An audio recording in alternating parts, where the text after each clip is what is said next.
Thank you, Mr. President. I could have no more have done that when I was 12 years old than fly. I used to be a stutterer. I was scared to death. I would stand up and talk like that. And I can't tell you how proud I am of you. And your brother is equally as impressive as you are. He's standing there, he's sitting there 2 seats over. Shannon and Joshua, and by the way, happy birthday, man. He's going to be 13 years old, teenager, a couple days.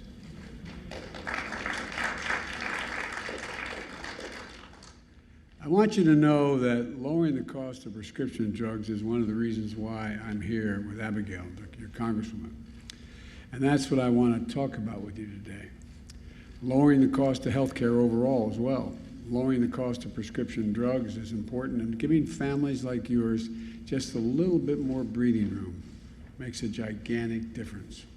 Before I get into that, I want to say it's good to be here at Germanna School. And by the way, Abigail, if I want to know anything about community colleges in Virginia, I go to my wife. She teaches full-time and has for the last 9 years. She's in the classroom now at community college in Northern Virginia Community College. And as she says, you know, the single best-kept secret in America is community colleges. And it really is. They are so flexible, they can do so much, so much. And if I had more time, which I don't, for all of you, I'd go into what we're going to try to do to increase the flexibility and the funding of community colleges for people. But it's great to be here with Abigail, with Congresswoman Spanberger. And in every chapter of her career, in every chapter, she's always been about one thing: service, service.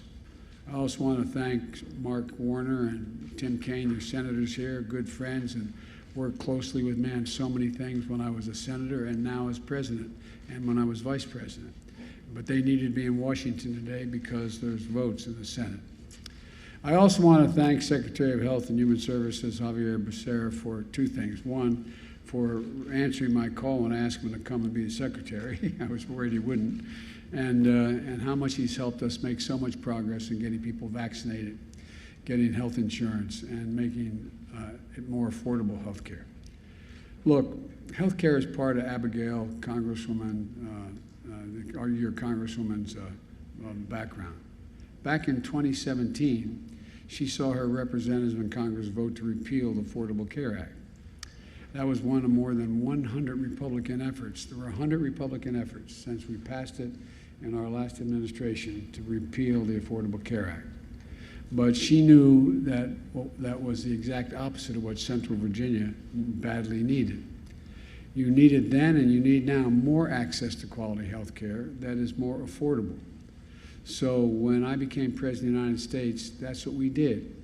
We passed the American Rescue Plan, which made quality coverage through the Affordable Care Act more affordable than ever before, with families saving on average, who signed up, family on average $2,400 a year in their annual premiums. Compared to last year, the average monthly premium for Virginians has gone down more than 25%. Over 5 million people have gained coverage through the ACA since I became president. And as was mentioned by Javier, over 300,000 Virginians have signed up for health insurance during the open enrollment period here in Virginia. And we want to go further. Lowering prescription drug prices, get a cap on the amount people pay on Medicare, pay for prescription drugs, and to bring more clarity and fewer surprises when you get your bills if you've been hospitalized. So let me say a few words about each of these things now. With regard to prescription drugs, in America, we pay the highest prescription drug prices of any nation, developed nation in the world, the highest of any. And it's about 2 to 3 times higher than what other countries pay. Let me give you one example. An anti-cancer drug to treat leukemia and lymphoma costs $14,000 a month in the United States. The same exact drug, made by the same exact pharmaceutical company, is sold in France, and it's $6,000 a month. 6,000 for same exact drug, same exact manufacturer, same exact amounts. Not 14, but 6. That's for a month's supply. Today, 1 in 4 Americans who need prescription drugs struggle to afford them. 1 in 4. Nearly 30% have skipped doses of essential drugs they're supposed to take. Others have simply not filled prescriptions that the doctor had given them, tried to use over-the-counter drugs or pills cut in half because they can't afford the cost of their prescription. This is the United States of America, for God's sake. That's just wrong. It's simply wrong, especially since it doesn't cost the drug companies nearly as much to make the drug or the research that went into them. Let me regress for just a moment here. I started when in the Obama-Biden administration an effort to deal with the cancer moonshot, to change the way in which we deal with cancer. And I'm reinstituting that in my administration now. And it was interesting. We had these hearings all over the United States, and one of the major events we used at Howard University, where there were 35 other events going on simultaneously with this. I subsequently met with the heads of, I think it was 13 drug companies. And I asked them, I said, if you found a cure for a particular cancer, how much you think you should be able to charge? And the response universally was, what the market will bear. I said, hope I don't get elected president, because that's just not what you'll get. You should be treated more like a utility. You should be able to make a significant progress. Let's add up how much, and like they do in Germany, how much did it cost you, all the research and development, all the effort, add it all up, and then on top of that, add a significant premium for it, a profit of 20 to 30% above that, maybe in some cases more. But the idea you can charge whatever you want, it's just not going to happen in the United States of America if I have anything to do with it. Even if you think this doesn't affect you, it does, by the way. Everyone has less money in their pockets today because of high drug cost, and health insurance. And it's more expensive for everyone. And the reason it is this is what your insurance companies pay. All you have insurance. You're paying a heck of a lot more even if you're not using the drugs. Over the past decade, healthcare costs have gone up 50%. Prescription drugs are a big chunk of that. And there's a lot of things that almost every American can agree on. But I think it's safe to say that all of us, whatever our background, our age, where we live, whether we agree on prescription drugs, look, we all acknowledge they're outrageously expensive. And in many cases, bear no relationship to cost. Doesn't need to be that way. Josh and Shannon, it costs drug companies less than $10 to make a vial of that insulin. Less than $10. That's what it costs. There's no reason you should be paying over $300 a vial for medicine you need every day to stay healthy and in many cases stay alive.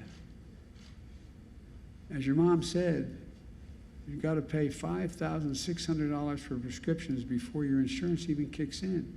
You got to do the deductible. Shannon, you should have peace of mind of knowing that Joshua grows up and leaves your health care plan.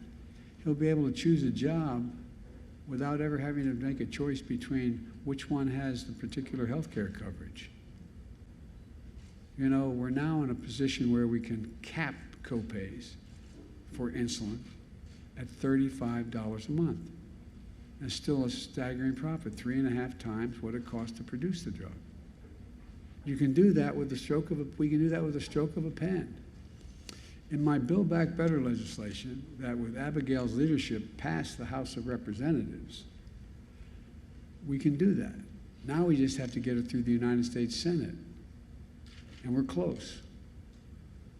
We can do even more to lower out-of-pocket prescription costs. Under my proposal, we will hold drug companies accountable for the absurd price increases. Here's how.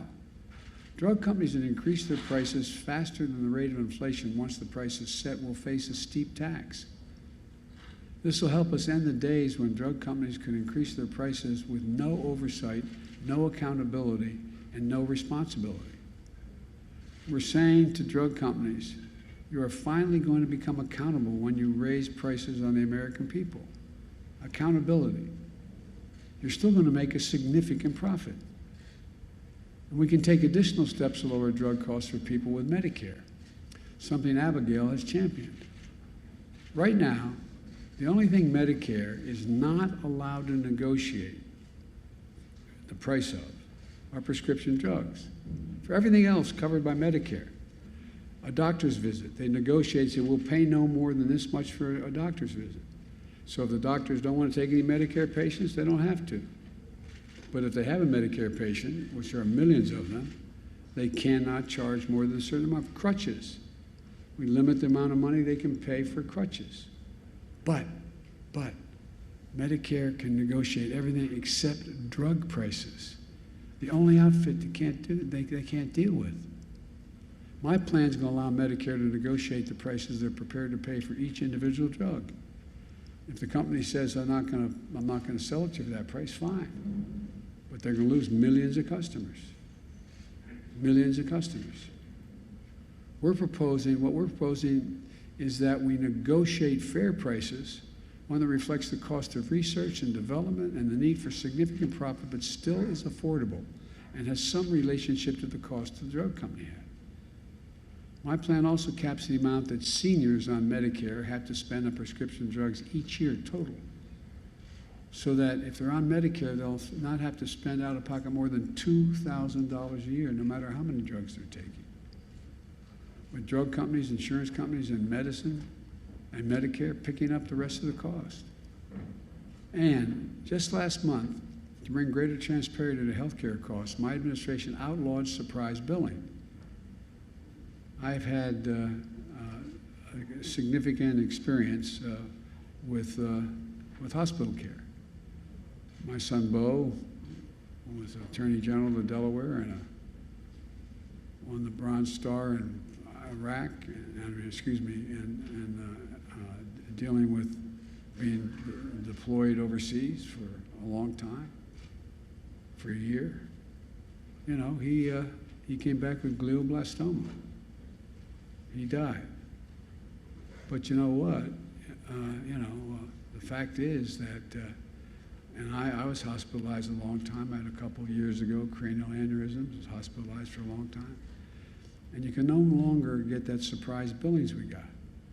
If your health care plan did not cover a particular doctor, but you didn't even know you were being consulted, you get an extra bill for $2,000 to $5,000. They can't do that anymore. No more surprise billing. No more. Millions of hardworking Americans will no longer have to worry about unexpected medical bills, and Abigail has been making sure that we bring the same transparency to drug prices. A couple years ago, Abigail worked to pass a bipartisan legislation to make drug prices more transparent so you knew what you were paying for. And my administration is working with Abigail to make sure we enforce that. She also has been relentless in making sure the law that's been on the books that says pharmaceutical companies need to provide rural clinics and community health centers with discounts on prescription drugs, it's actually enforced. We're working together on that as well. I've long said health care should be a right, not a privilege in this country. This isn't a partner. Diabetes, Alzheimer's, cancer, they're not partisan issues. They're not Democrat or Republican. This is about whether or not you and your loved ones can afford the health care you need and the medicines you need to stay healthy. Because we need to ease the burden on working families by making everything more affordable and accessible. Look, again, a slight digression. Inflation is up. It's up. And coming from a family when the price of gas went up, you felt it in the household, you knew what it was like, it matters. But the fact is that if we are able to do the things I'm talking about here, it'll bring down the cost for average families. Bring down the cost for average families. I don't know why they keep moving all that, but the fact is they keep down the cost for average families. And look, The fact is that we're in a situation now where, you should have peace of mind. I know food prices are up, and we're working to bring them down. As I said, I grew up in a family where the price at the pump went up, you felt it, and I understand. But these things are necessities. We're working to bring down prices where they're not totally what families, in fact, have to pay now.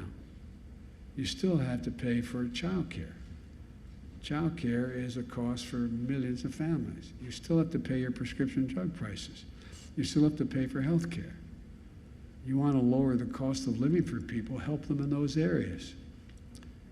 So there's more than one way for a family when it comes to raising their standard of living. I'm going to work like the devil to bring gas prices down, which I'm going to working to make sure that we keep strengthening the supply chains to bring the cost of energy and everything else and the goods that come to America down by helping the ports 24/7, by changing a whole range of things that, what's happened with COVID has caused significant increase in prices in the supply chain. Because when a factory shuts down in another part of the world and you need that particular product in order to finish and build whatever you're working on, the price goes up exponentially, like for cars. But in the meantime, there's a lot we can do to give families extra breathing room. We can do this when we cut the cost of child care, making sure that you don't pay more than 7% of the family's income for child care. It saves thousands of dollars for families. Shannon, think about what these plans would mean for you and your family. We've already made a lot of progress on the economy. Last year, more jobs were created in America than in any year in American history. Unemployment has dropped more than any year in American history. We reduced the deficit, the federal deficit, while doing both those things by $300 billion.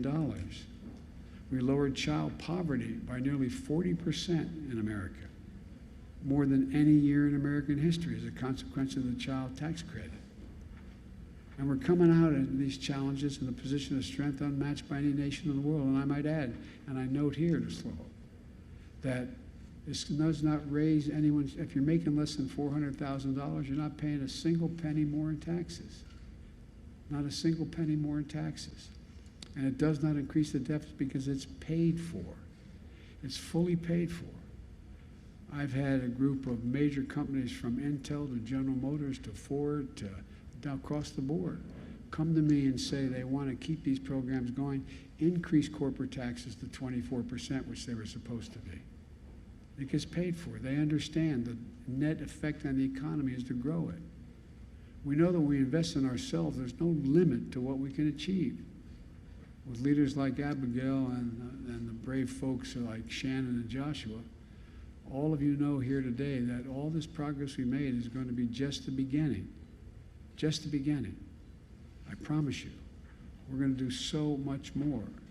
And it will not, I emphasize, it will not increase the debt. Will not increase taxes on anyone making less than $400,000 a year. And by the way, I'm a capitalist. I'm a capitalist. You should be able to make $1 million or $1 billion. Just pay a little bit of your fair share, that's all. We have over 53 companies in America that made $40 billion last year. Didn't pay a single penny in taxes. Not a single penny. It's not right. And so you find a lot of these corporations realize to grow and be competitive, it makes sense just to pay a little more in taxes at the top end in order to afford this economic growth we're creating. But bringing down the cost of health care, bringing down the cost of prescription drugs is an easy thing for us to do. It can be done legally with a stroke of a pen. We just got to get Abigail's enthusiasm that she got it through in the House of Representatives, the United States Senate. So maybe dragging you over to the Senate to spend some time. But all kidding aside, there's so much we can do. And I want to thank the family for being willing to stand up here and share their story. And Dad, stand up so everybody knows who you are. I want them to see you. That good-looking guy back there, that's Dad.